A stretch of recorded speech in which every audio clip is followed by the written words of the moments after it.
right. Good morning, everybody. Thank you. Okay, if you can turn to 361 and let's sing together. Let's stand. Enter, rejoice, and come in.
Good morning,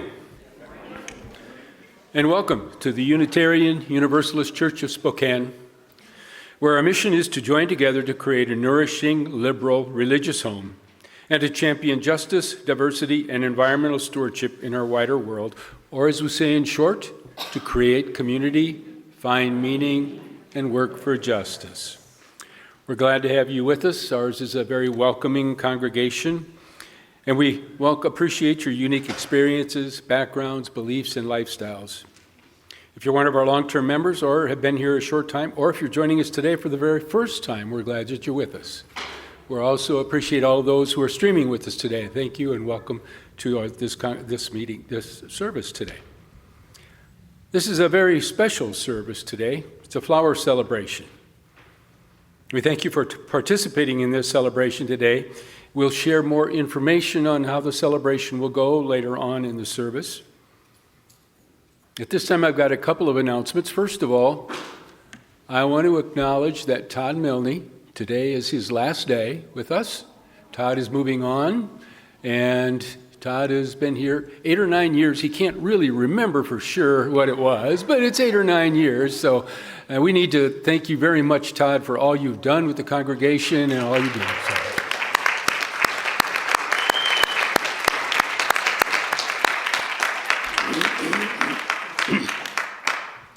Right now, I would like to invite Cindy Fine and Nancy Avery to share some information about the generosity campaign.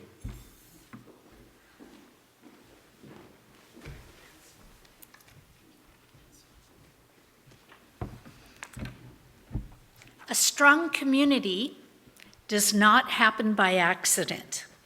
It is built and sustained by people who care. For generations, members of this congregation have given their time, talents, and financial support to ensure that this community continues to thrive. Because of that shared commitment, we are here today, and because of our choices now, this community will be here for those who come next. This is the power of community, sustaining something larger than ourselves. Currently, our generosity campaign total is $212,609, with a goal of $300,000. 77 friends and members still need to make their pledge. If you did pledge last year and want to extend your pledge this year, we'd ask you to give a call to the church office or fill out a pledge form again, either online or at the back of the church in the Friendship Hall. We'll take it anyway.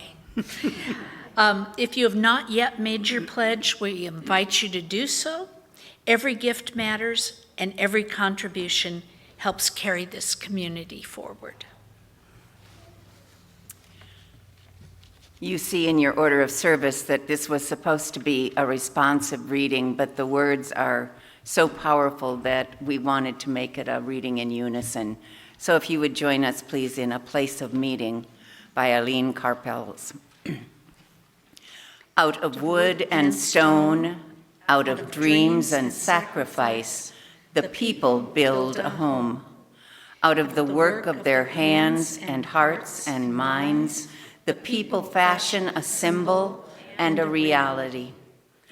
May this house be truly a place of meeting, meeting one another in warmth and joy and openness, meeting one another in courage and love and trust.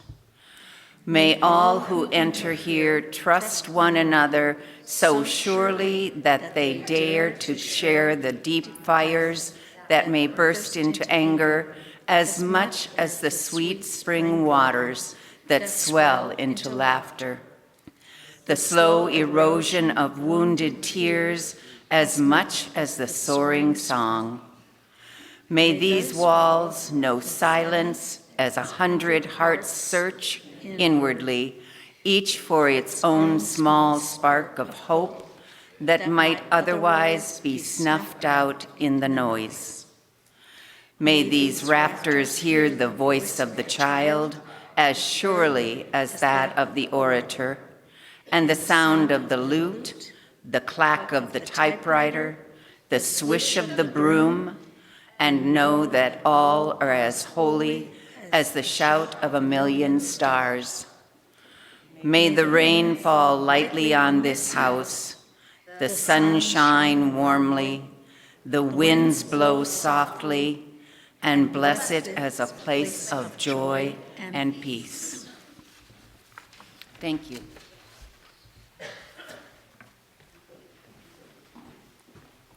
Thank you, Nancy and Cindy. Now, if you'll just take a few moments to greet one another, and then we will proceed with the service shortly.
Yes.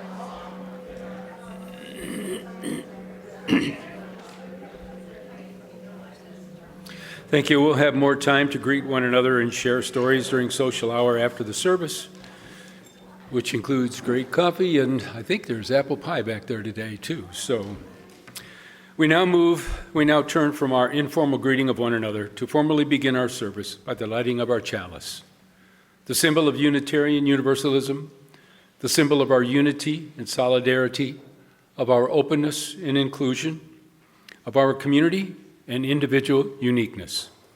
May this small flame be our offering of warmth to those who are cold and alone, and a light to those in darkness. May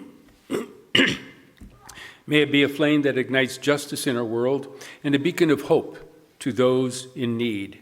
And may it reflect at least a spark of truth wherever truth has been lost, and cast a healthy shadow of doubt where it has been found.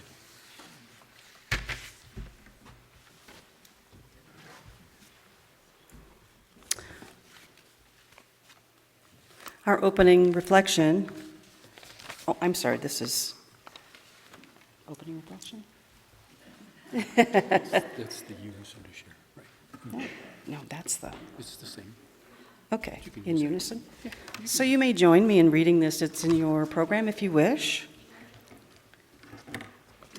Children of the earth and sky, we are nurtured, sustained, and given warmth and light from above and below. Supported by earth's strong, firm crust, we build our homes, till the fields, plant our gardens and orchards. When we turn from self and seek to be aware, we will find holy light in human faces, in blossom, birdsong, and sky.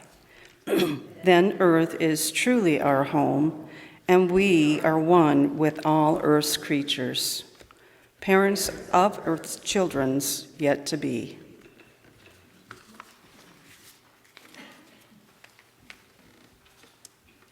Okay, if you could please stand and let's sing This Little Light of Mine, which we usually hold this space for the kids to come up and sing if they want. And if not, that's okay, or anyone that feels like a kid, yep, or just loves to sing. All right.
We will now kindle our candles of care.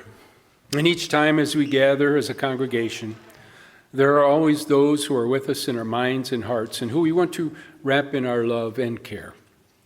We kindle candles for all peoples involved in conflict around the world today. Those in Ukraine and Israel, Palestine, Iran, Syria. Frightened immigrants in our own country who are concerned about deportation and the risk associated with that. For the people of Darfur and South Sudan suffering from war, ethnic cleansing, and violence there as well. Let us share a moment in silence, embracing others who are here and here in our hearts and minds this morning. And you're welcome to share their names aloud if you are willing.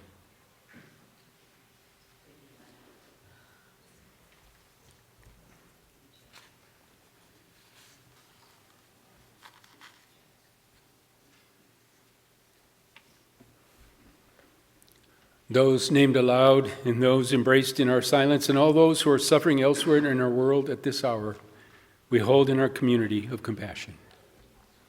This time we now gratefully give and receive this morning's offering, which sustains this community and its mission to the larger world.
Marina, would you come forward?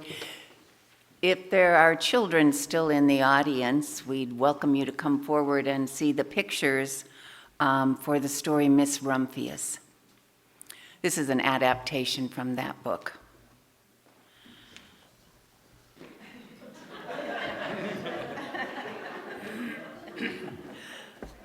Once upon a time, although it wasn't very long ago, there was a little girl named Alice who loved two things more than anything in the world: stories and the sea.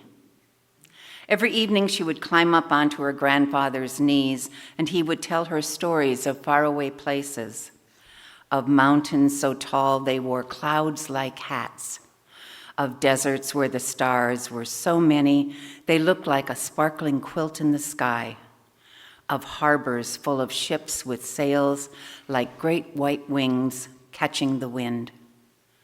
Someday, Alice would whisper, her eyes shining, I will go to those faraway places too. And when I am old, I will come back and live by the sea. Her grandfather would pull her close and smile his slow, warm smile. That is all well and good, my Alice, he would say, but there is one more thing you must do. You must promise to make the world more beautiful. And so Alice grew up. She traveled to faraway places, and they were as wondrous as her grandfather had said. But the years of travel were long, and one day, Alice found that her bones were tired, and her heart was full. And it was time to go home to the sea, to the little house on the cliff, where the waves sang to her through the windows, and the salt air wrapped around her like the hug of an old friend. She had kept 2 of her promises, but the third one, the most important one, still waited. How do I make the world more beautiful? She turned that question over in her mind like a smooth stone. She watched the light change on the water, and she waited. One autumn, almost without thinking, she walked out onto the hillside with her pockets full of lupin seeds and scattered them to the wind. She didn't know exactly why, but it felt right. Next, winter came. The snow fell soft and quiet over the hills, and then it was spring. The lupins bloomed, purple and pink and blue and violet. They rose up along her garden wall, swaying gently, like they were listening to music only they could hear. And then the next spring, she noticed something. The seeds had traveled. On the far hill, there were more lupins, and the year after that, still more. The wind was carrying her gift further and further, to places she had never even walked. Until one morning, Alice looked out from her little house by the sea, and the whole world, the hills, the roadsides, the meadows, the forgotten corners, were laughing with color. She laughed out loud. That was it. That was her something beautiful. Alice is old now. The children in her town call her the Lupin Lady. They come and sit with her and listen to her stories the way she once listened to her grandfather's. And before they go, she cups their faces in her hands and looks at them with eyes still far away, full of faraway places. And she tells them what she was told. There is one more thing you must do. You must do something to make the world more beautiful. You brought a flower here today, or a plant. Thanks, Dale. That was your something. For this morning, for this community, for each other. As you leave today, you'll find a small packet of wildflower seeds to take home with you. They're in a basket back on the dessert table. A little something to carry in your pocket, the way Miss Rumphius carried hers. Find a patch of earth that could use a little color. Scatter them in your garden along a fence in a forgotten corner of the yard. Change begins with one person, one seed, one small and quiet act of love. And then the wind takes it, and it travels further than you can imagine, perhaps to places you'll never even see.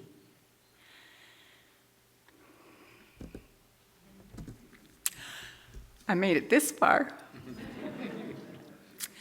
And one day, someone will look out their window at the hillside full of color and feel sorry, without knowing why, that the world is good. This, by the way, where the book is located, that's a lupin.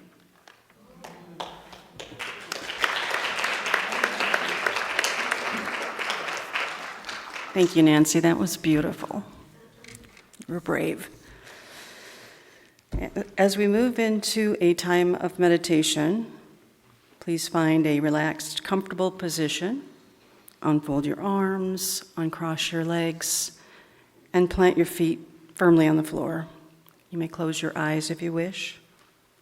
And take a deep breath as I share the words of the poem Camas Lily by Lynn Unger.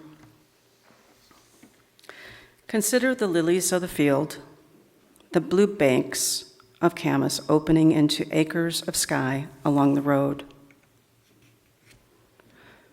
Would the longing to lie down and be washed by that beauty abate you if you knew their usefulness? How the natives ground their bulbs for flour? How the settlers' hogs uprooted them, grunting in gleeful oblivion as the flowers fell? And you, what of your rushed, useful life?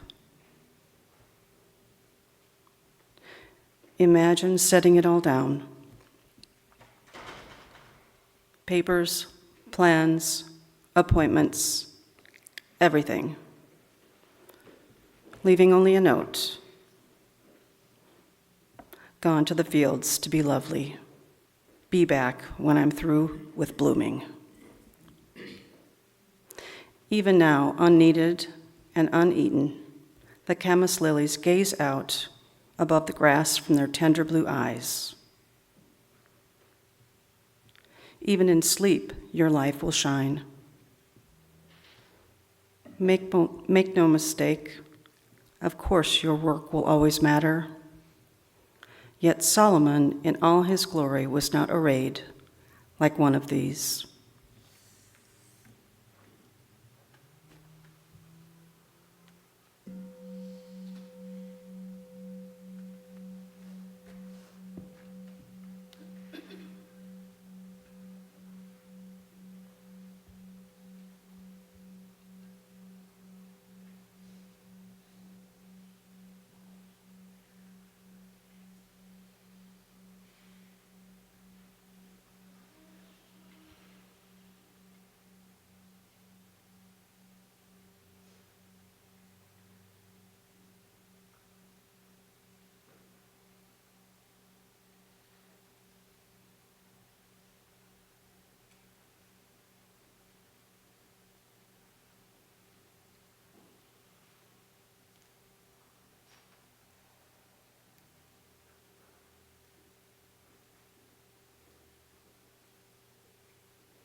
I see trees of green and red roses too.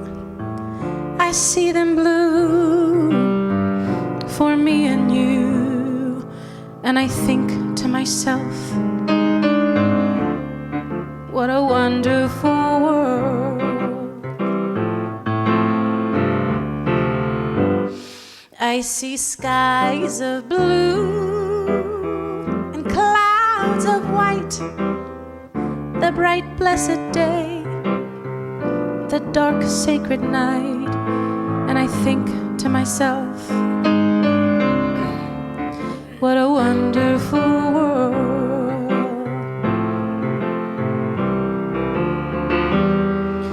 The colors of the rainbow, so pretty in the sky, are also on the faces of people going by.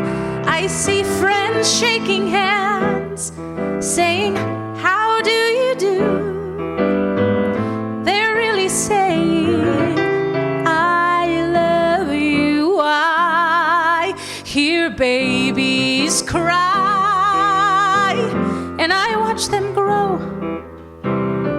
They'll learn much more than I'll ever know. And then I think to myself, what a wonderful world.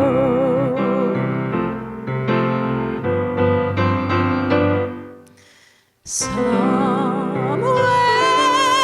over the rainbow, way up high, there's a land that I heard of once in a lullaby. Somewhere over the rainbow, skies are blue, and the dreams that you dare to dream, they really do come true. Someday I'll wish upon a star and wake up where the clouds are far behind me.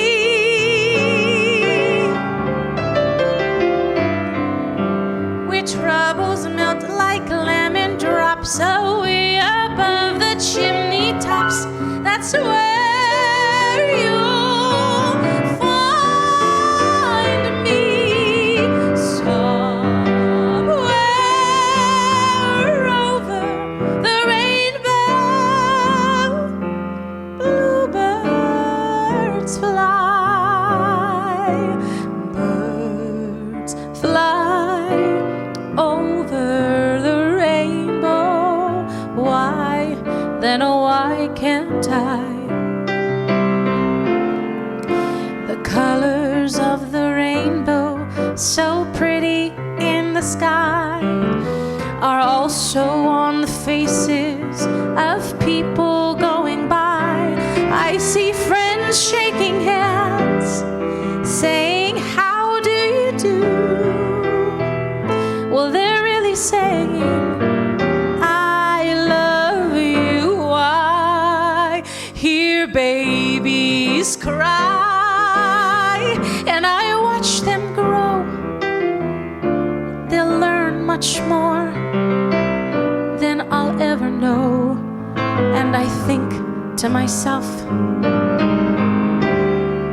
what a wonderful world.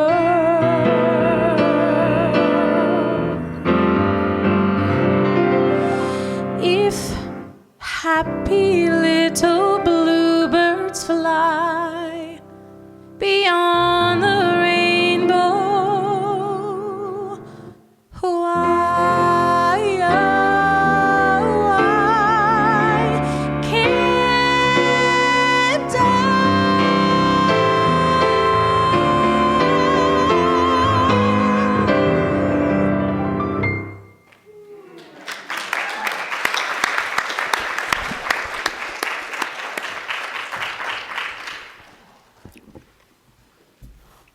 I'll tell you, you make it hard to do this, you know. So beautiful. Wow. So beautiful. Thank you. Let's see if I can make it through the second service. I didn't make it through the first, let's put it that way. All right. Good company? All right. We're all trying. Yeah. Jackie had to give me his tissue in the first service, so because Nancy used up all the other ones, so. Okay. Today, we gather to participate in a Unitarian Universalist flower celebration. This was also called the Flower Communion, a beloved tradition that has enriched Unitarian Universalist worship for over a century. Born from a desire to foster spiritual connection and community among people of diverse beliefs, this deceptively simple ritual was created in 1923 by Czechoslovakian Unitarian minister Norbert and Maja Capek. It's easy to dismiss it as a quaint, pretty custom, but it's more than this. It's a reminder that ritual, however modest, can help sustain us as we live out our values. Norbert Čapek, born in 1870 and died in 1942, founded the Unitarian Church in Prague, Czechoslovakia in 1922. Raised Catholic in Bohemia, which is present-day Czech Republic, as a teenager he grew disheartened by his priest's cynicism and the seeming failure of rigid Catholic dogma and authority to produce an inward, warm-hearted spirituality. Hence, at age 18, he became a Baptist, a fervent one, soon also becoming a Baptist minister. He was a powerful force, a compelling preacher, an editor of several religious journals, a prolific writer and composer of hymns, founder of almost a dozen Baptist churches, and an elected leader of the Union of Baptist Churches of Moravia and Slovakia. He was also a visionary thinker. His convictions became increasingly liberal, even radical, influenced by his study of the past and his openness to the theological ferment in the present. While studying the religious history of Bohemia and Moravia, he became convinced that the true faith of the Czech people was a free faith, a spiritual practice that prized individual conscience and pursued an ardent community life rooted in love. Around 1910, he discovered the Unitarian tradition and felt certain that it reflected the inner spirit of the Czech people. But he was not able to get support for establishing a Unitarian church, so he continued to develop his thought as a Baptist minister, though with increasing conflict. Catholicism had been the state religion of his homeland for years, and his writings were increasingly deemed anti-Catholic and censored. In 1914, the World War I on the horizon, and under threats of further reprisal from the government, he accepted a call to serve a small Baptist church in New York, followed soon after by a call to a larger Baptist church in New Jersey. However, Čapek's writings, which voiced his concern that the Baptist tradition was becoming dogmatic in its own way, led to 2 heresy trials soon after his arrival in the U.S. He was acquitted both times. But the personal sting ran deep, and in 1919, he resigned as a Baptist minister. A little over a year later, after having commissioned their 3 school-age children to sample the church Sunday schools in their New Jersey community, he and his wife Maja joined their children at the First Unitarian Church of Essex County. And from then on, at age 51, Čapek's spiritual vision found a home in the Unitarian tradition. After the conclusion of the First World War, Czechoslovakia became independent, and many Czechs seized on the opportunity to leave the no longer state-endorsed Catholic Church. Čapek and his family were among many other Czechs who decided to return from abroad to their homeland. And in his case, he went intending to found a Unitarian church that might invite the Czech people to rekindle the free faith and the true Christianity that he was convinced had deep roots in their past. And to say he was successful would be an understatement. While he and his daughter returned to Czechoslovakia, his wife Maja stayed in New York. Already during the ocean voyage back to Prague, with many Czechs among his fellow passengers, he offered talks on the true history of the Czech spirit, entwining its deep democratic spiritual inklings with support for Czechoslovakia's nascent democracy. Once in Prague, he set to building a church, not a structure, but a people. Recall those earlier references to compelling preacher and visionary thinker? After beginning with small groups of a couple dozen here and there in the fall of 1921, when he led the inaugural worship service of the Prague Congregation of Liberal Religious Fellowship in April 1992, there were over 1,200 persons in attendance. By the following year, Čapek wrote, "There were days when the large church where they rented meeting space, which comfortably holds 3,000 people, was filled to capacity, and that there were many who could not get in. And on Tuesday evenings, 700 or more gathered to hear the sermon a second time and discuss it. Successful? And then some. Membership of over 3,200 congregants." Excuse me. Norbert's approach to services was deliberately austere. It was a direct rejection of the ornate traditions he and his congregants had left. He eliminated ministerial vestments, elaborate ceremonies, incense, formal prayers, and rigid rituals, replacing them with simple sermons and hymns. While the congregation thrived on this intellectual freedom and rational inquiry, many members felt spiritually incomplete. They approached the Čapeks with a request. They needed something more, a gesture that would nourish their spiritual lives as well as binding the community together. Norbert and Maja's solution to honor both reason and spirituality was the deceptively simple flower communion. He needed a ritual that was without other religious associations and accessible to everyone. He created the flower communion and first instituted on June 24th, 1923. Inviting everyone to bring a simple flower and placed it in a large vase as they entered the church, Čapek preached about their common unity in heartfelt fellowship, regardless of race, class, or other distinction. A unity grounded in God who loved them all and who took joy in their common flourishing. A unity grounded in the shared purpose they had experienced over the past year, fashioning a community knit together by simple friendship and shaped by divine love. He reminded them that each of the gathered flowers had unique needs to grow and flourish, as well as unique beauty and gifts to offer, that each flower had a dignity and glory bestowed by God. Then he encouraged the congregation to come forward, each taking a different flower than the one they brought.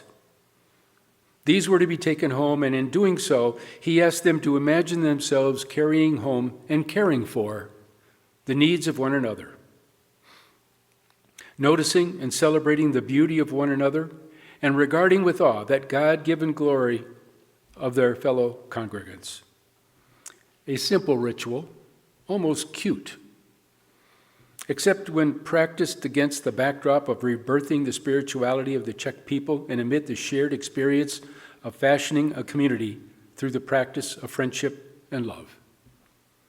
And in that context, it proved a ritual that Čapek himself described as so powerful and impressive that I never experienced anything like it, adding that the most dry and rationalistic members were moved and many an eye brought into tears. For nearly 20 years, Čapek persevered in his vision, though not without some turmoil.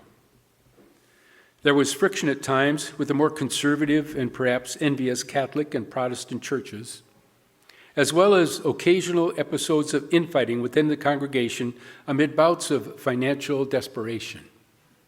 Still, the Unitarian Church in Prague was at one point the largest Unitarian congregation in the world. Over 300 or more children and youth were enrolled in the church's Sunday school. The congregation sponsored a church leadership training program and an extensive community counseling program. Courses in religious history and philosophy written by Čapek were being used in the public schools. Alongside the struggles, his conviction that liberal faith, prizing individual conscience and communal fellowship, could leaven the whole of life, and that was being shown true in his practice. And then the Nazis came knocking, literally. First in 1938 at the nation's border, when Hitler demanded the annexation of Czechoslovakia's southern territory, France and Great Britain, with the silent assents of the U.S., decided it was a sacrifice worth making to preserve peace. Rather than answer Czechoslovakia's call for defense, they pressured the Czech government to cede the land. And when the government felt it had no choice but to accept Hitler's terms, the protest by the Czech populace was fierce, and Czech was with the protesters. By the following year, 1939, the whole of Czechoslovakia was in German control. In March, the American Unitarian Association wrote to Čapek, offering him a minister-at-large position in the U.S., with a stipend sufficient to maintain himself and his wife until he could draw a pension in 1941. His response, tendered almost immediately, remarked on his happiness at the offer of economic security, commenting wryly that it is the first assurance since 1921 that I have an economic background for more than 1 year, after which he politely but firmly declined their offer, asserting that he could not leave his people in this moment no matter what suffering might come. Čapek now found himself ministering to a congregation, really a national community, that felt abandoned by the world but was united within itself. Shortly after the German occupation began, the 14 distinct Czech political parties coalesced to form a single National Solidarity Party, NSP. In April 1939, the NSP invited citizens to register as members of the new party on the basis of a single yes or no affirmation at the polls. To the ballot statement was, "I am a Czech." The results were announced on May 4th. Of the 2,083,427 persons who cast a ballot, 2,000,000, I didn't get through this first time either, did I? 2,079,185, 99.25% of them voted yes, solidarity. Life in the congregation in Prague continued with fervor, as well as in the 6 mission centers it sponsored around the country. Unable to buck the German occupation, the people fueled their inward fellowship with all the energy they had. Maja reported that the flower communion was being celebrated both in Prague and in the missions, and now a mystical embrace of dignity, beauty, freedom in the very shadow of death. Because of the crowds that came to hear Čapek preaching, Gestapo agents also attended regularly, listening for any covert messages he might be trying to pass to his congregation. Although he did manage to slip hidden phrases of national pride into his messages, even proclaiming in one sermon, "Knowing how to live is a great thing, but the highest knowledge of living must include the knowledge of how to die. For we are God's children and heirs of immortality." There is no record that the Gestapo ever caught on to the full subversive character of his preaching. When Čapek turned 70 on June 3rd, 1940, his congregation planned a festive celebration. More than 700 persons came, including noted guests from other churches and many organizations. More than 100 congratulatory letters and telegrams arrived, but the showstopper was a gift he received from the church's Board of Trustees, no doubt delivered apart from the public fanfare, a short-wave radio. As with all such radios sold in German-occupied lands, it carried a tag that warned users that listening to foreign broadcasts was a crime punishable by death. From then on, it might be said that Čapek flirted daily with death, as it became his routine to listen to BBC or Voice of America broadcast each day for the next 9 months. It's not clear how widely Čapek shared the news he gleaned from these broadcasts, though it's likely they shaped the tone of his preaching. In any case, the following March in 1941, the Nazis came knocking again, literally this time on Čapek's door. There are too many details to fill them all in. Čapek and his 28-year-old daughter Zora were arrested and charged with listening to and disseminating foreign broadcasts. Čapek himself was also charged with high treason on account of his public preaching. After initial trial, they were held for an entire year before the appeal was heard in April 1942. Both were found guilty of listening to foreign broadcasts. But the court determined that Čapek's preaching did not rise to the level of treason. Zora was sentenced to 18 months, and Čapek himself, on account of his age, was given a 12-month sentence, including the recommendation that he receive credit for the 11 months already spent in jail. Zora served her sentence and survived the war, but when Čapek's sentence was received at the Gestapo headquarters in Prague, it was ignored. Actually, ignored is too light. The case officer there wrote on the file, "Send this prisoner to Dachau." His return is unwished. It seems likely that this death sentence came in retaliation for the assassination of the Nazi official overseeing the German occupation of Czechoslovakia. The Gestapo were livid, and executions of opinion leaders were rampant. On July 5th, 1942, Čapek arrived in Dachau.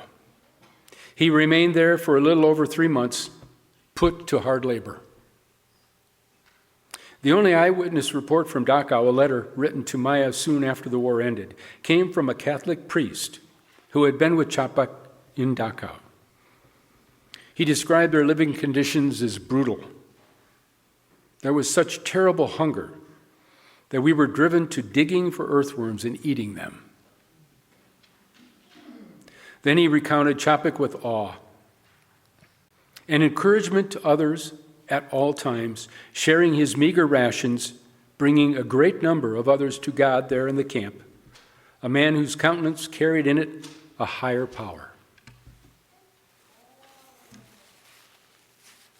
On October 12, 1942, Norbert Čapek was put on an invalid transport and taken to another site to be murdered by poison gas. It may be apocryphal, but there is undoubtedly truth to the stories that came to say there in Dachau, Čapek celebrated his final flower communion, inviting those many of his fellow prisoners who were drawn to him to find whatever bit of green or beauty, whatever glimpse of art or echo of life could be found in the prison yard, and to make a simple pile. No vase this time. And then to tell yet one more time about the inherent dignity of each person, the grand and glorious reach of God into the human soul, and the joy, the true freedom that is born of human community when care is genuine and love is real. And finally, to invite those gathered around him to retrieve some shabby bit from that motley pile and transfigured it into priceless treasure. Sorry.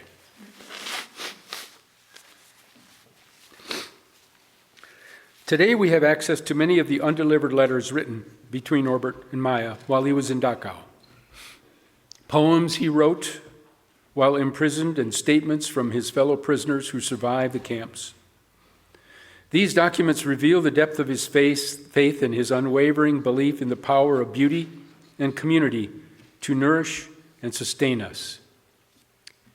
He wrote that he found source of strength and connection to the eternal that sustained him during his imprisonment. His quiet conviction fortified not only himself but also his fellow prisoners who testified to his enduring spirit and ministry. They recounted how he even introduced the flower communion into the camps. Again, participants would gather whatever they could find. It was often just dandelions and blades of grass or twigs, and they celebrated their shared humanity amidst unspeakable hardships. In our own times of crisis and uncertainty, it's easy to view beauty as a luxury, something we can't afford when pressing issues demand our attention. The flower communion, as conceived by the Čapeks, challenges this perspective by affirming that beauty is, in fact, a necessity. When we gather flowers, create art, or simply pause to appreciate the natural beauty around us, we affirm that the world is worth saving, that life is worth celebrating, and that joy becomes an act, a powerful act of resistance.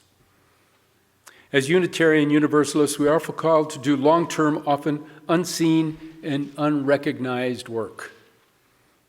And much of the work we do in our personal growth, in our communities, and in the wider world is an investment in outcomes we will never fully witness. Think about the social justice movements we all support and the systematic changes many of us advocate for. These are not quick fixes, but long-term struggles that span generations. In our own church community, we try to build something together. Relationships, traditions, a culture of welcome and growth. And knowing that future generations will inherit and transform what we create, just as what we have inherited from Norbert and Maja Capek's legacy. This flower celebration is practical support for the work that is asked of us. It grounds us and replenishes us when activism, caregiving, and the daily maintenance of community leaves us drained. Simplicity of shared gesture in the giving and receiving of flowers refills our reserves. It tells us our sacrifices matter even when our outcomes are slow. And it connects us to those who have come before and will come after us.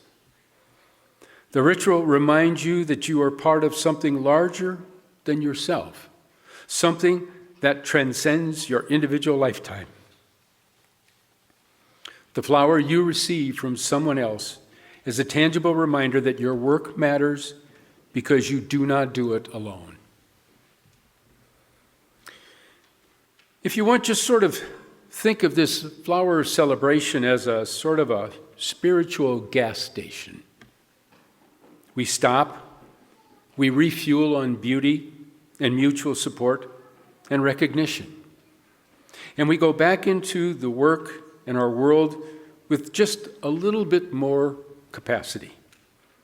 It doesn't solve structural injustice, nor does it replace strategy or policy, but it does nourish the people who sustain those efforts.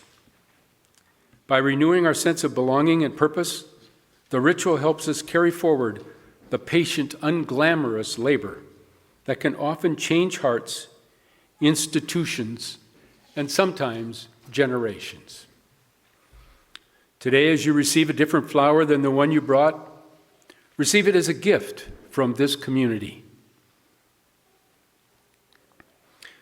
May it nourish and sustain you. May it fill your heart with courage and your spirits with hope. May it remind you that you are not alone, that others are walking this path with you, and may it inspire you to continue the sacred work of building a more loving, just, and compassionate world. Now let us come together in celebration of the simple and beautiful ritual that we have inherited from Norbert and Maja Capek. It is now time for our celebration to begin. And as we begin, Nancy will come up shortly and will explain how we will proceed, but we always begin with the consecration of the flowers. And this was Dr. Čapek's words. This is hard. Infinite Spirit of life, we ask thy blessing on these, thy messengers of fellowship and love. May they remind us amid diversities of knowledge and of gifts to be one in desire and affection, and devotion to thy holy will. May they also remind us of the value of comradeship, of doing and sharing alike. May we cherish friendship as one of thy most precious gifts. May we not let awareness of another's talents discourage us or sully our relationship, but may we realize that whatever we can do, great or small, the efforts of all of us are needed to do thy work in this world. Nancy?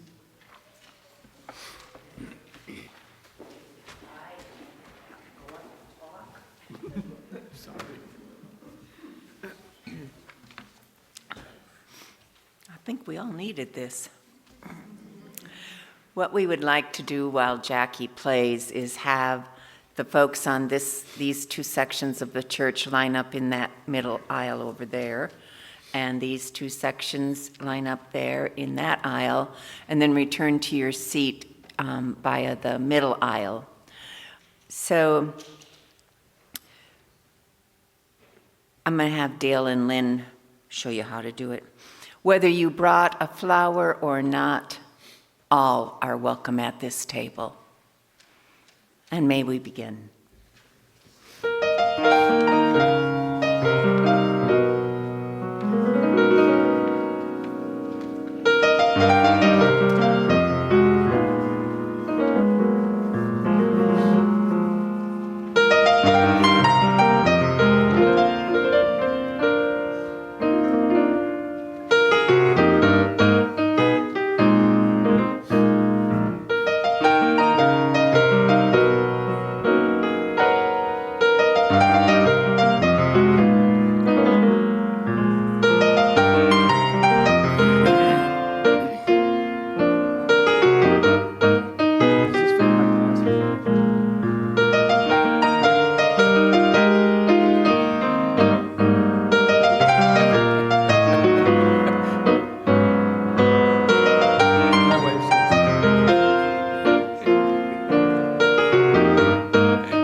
Okay, if we could please stand and sing number 63, Spring Has Now Unwrapped the Flower.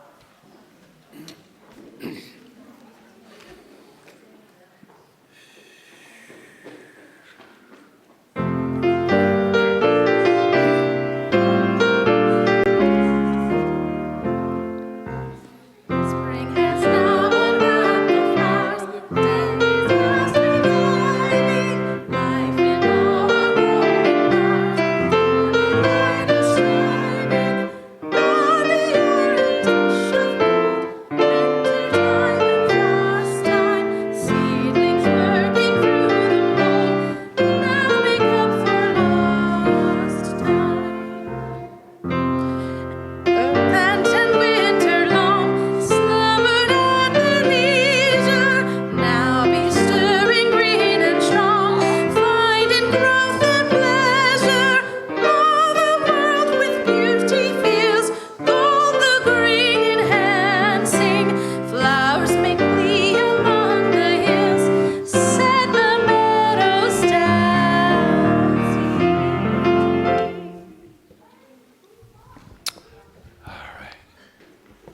As we close today, I want to first, again, thank Todd Milne for all he's done. Thank you, Todd.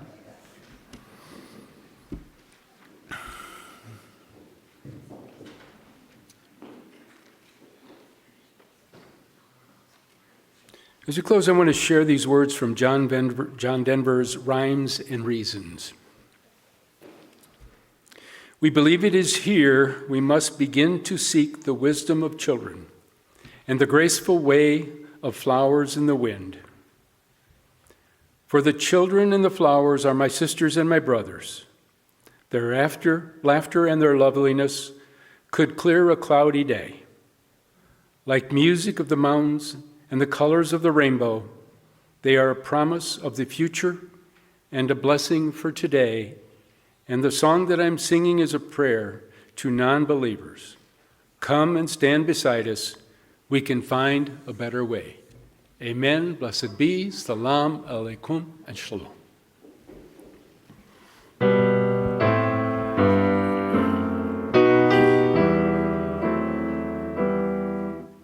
Shalom Haverim, Shalom Haverim, Shalom, Shalom, Shalom Haverim, Shalom Haverim, Shalom.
lot of like plant.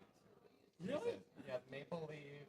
He has chrysanthemum. He has pineapple rag. Gosh, I have all of his. I have the whole book, but I had to print it off because I don't have a page turner today. And again, that kind of drag thrown in with anything you do at Rockwood. They keep telling me they're going to get back to you. Well, But things take but care. they